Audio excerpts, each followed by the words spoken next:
Dan kelainan kulit ini disebabkan oleh kadar kolesterol yang tinggi di dalam darah. Benjolannya bisa berupa gumpalan berwarna kuning di bawah kulit dan biasanya terjadi di area mata yang paling sering. Dan paling sering tentunya daerah kelopak mata. Nah, ini untuk penyebab-penyebabnya biasanya karena pertama ada peningkatan kadar lemak dalam darah atau ada gangguan metabolisme seperti diabetes, keganasan, itu bisa seperti kanker hati, ada sirosis biliaris primer, terus ada juga ada gangguan metabolisme keturunan atau seperti tingginya kadar kolesterol dalam darah.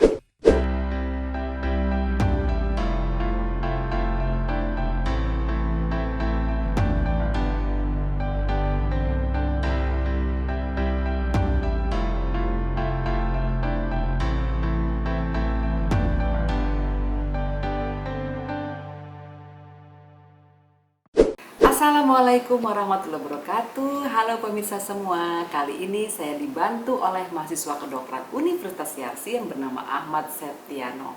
Dan yang akan disampaikan oleh beliau ini adalah tentang kelainan kulit akibat hiperlipidemia atau santoma penyakitnya disebutnya. Dan kelainan kulit ini disebabkan oleh kadar kolesterol yang tinggi di dalam darah. Benjolannya bisa berupa gumpalan berwarna kuning di bawah kulit dan biasanya terjadi di area mata yang paling sering. Dan paling sering tentunya daerah kelopak mata. Nah, penyakit ini sih tidak berbahaya, tetapi merupakan suatu faktor atau petanda resiko adanya gangguan metabolisme, yaitu gangguan metabolisme lemak tentunya, yang dapat berisiko terhadap penyakit tubuh, yaitu adanya gangguan kesehatan seperti pada penyakit jantung, stroke, dan hipertensi, dan penyakit yang lainnya. Oleh karena itu, ikuti acaranya sampai habis dan sharing videonya agar bermanfaat untuk semuanya. Bismillahirrahmanirrahim. Assalamualaikum warahmatullahi wabarakatuh. Sebelumnya saya ucapkan terima kasih kepada Dr. Nenden sudah atas waktu dan kesempatannya untuk mempresentasikan referat saya pada hari ini yang berjudul kelainan kulit akibat hiperlipidemia atau santoma. Dan terima kasih juga pada teman-teman yang dapat hadir. Baik, langsung saja. Pertama dari definisi, santoma itu adalah atau pertumbuhan baru pada kulit yang datar atau agak berelevasi atau sebagai nodulus berwarna kuning yang disebabkan oleh kelainan metabolisme lipid. Untuk etiologinya itu, secara klinis santoma itu sering dikaitkan dengan dislipidemia bawaan yang bersifat patognomonik untuk beberapa di antaranya.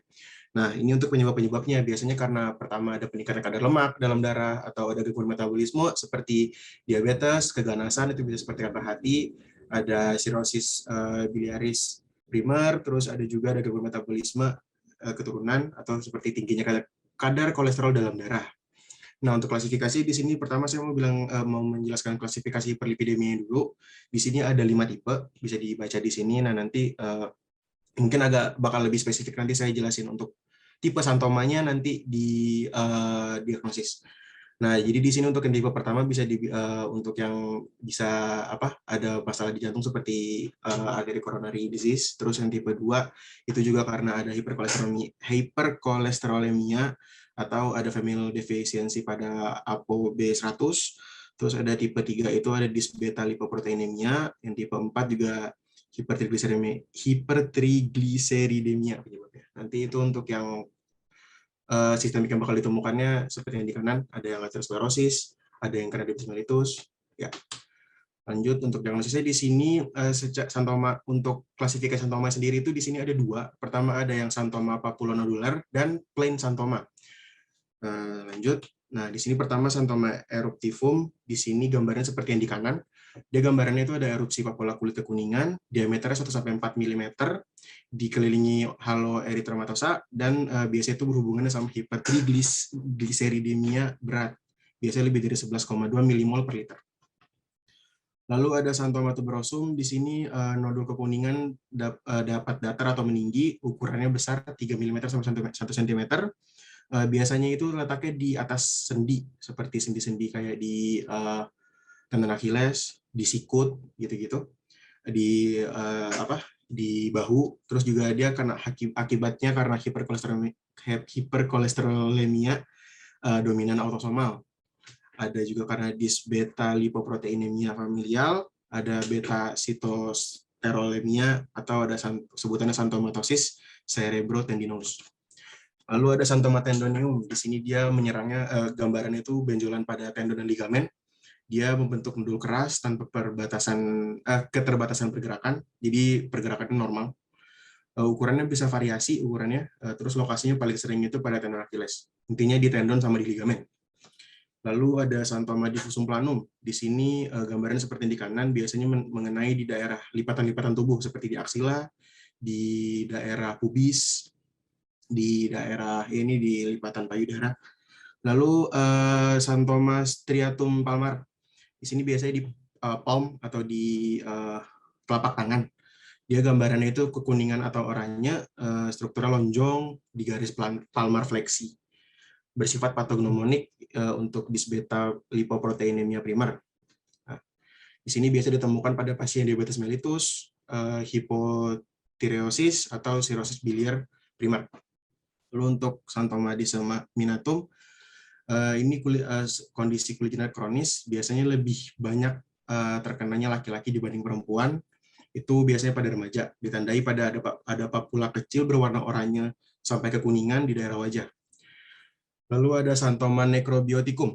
Di sini kelainan granulomatosa progresif langka. Gambarannya ada plak dan nodul berwarna oranye kekuningan atau sampai kecoklatan merah atau sampai biru ke ungu.